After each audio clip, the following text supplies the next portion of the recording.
Mä en kattonut, mä uskoin tässä puhetta vaan. Niin, ei niistä sanottu mitä, ne vaan annettiin ne numerot, kun tuli 2 koiraa.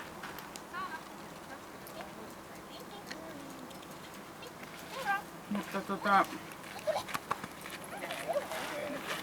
Mut siis nyt ne on ne numerot, siis se periaatteessa merkkaa mitään, koska niillä on molemmilla on tuloksia. Mut siis kuitenkin noihin papereihin tulee nyt väärät merkit. Toinen on 17 ja toinen 5. 17 on siis tämä kellervo. Se olisi se sekarotunne. Sekarotunne Hilma pitäisi olla siis 17. On mennyt 5 nyt. Mikähän tulos se on? Älä saa sitten unohtaa aikaa.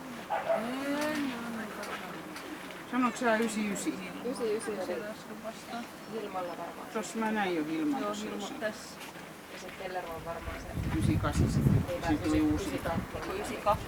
Joo. 92. Niin. Siinä laittaa vaan. Niin, tää on nyt, siis tämä on väärin. Miten päin mä nyt sanoisin? Tää numero 17 on ollut Tellervo eikä Hilma. Et josko toi numero pitäisi vaihtaa tuolta, lähtönumero. Tulos on niinku oikein. Koira on oikein, mutta lähtönumero on väärä. Omistajakin on vielä oikein. Niin, mutta sehän on arvosteltu siis niin kuin väärinpäin. Niin otetaan nyt.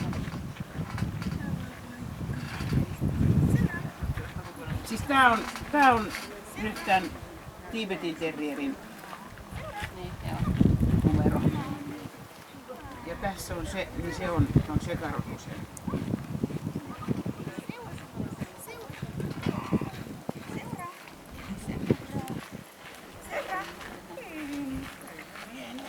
Se ei nyt oikeesti maata kaada mihinkään suuntaan, kun on tuloksia. Jos ei olisi tuloksia, niin sitten voitaisiin tehdä.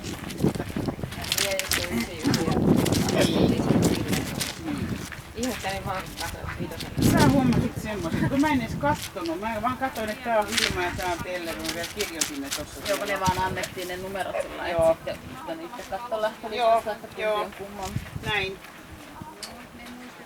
Kun ilmoittautuu.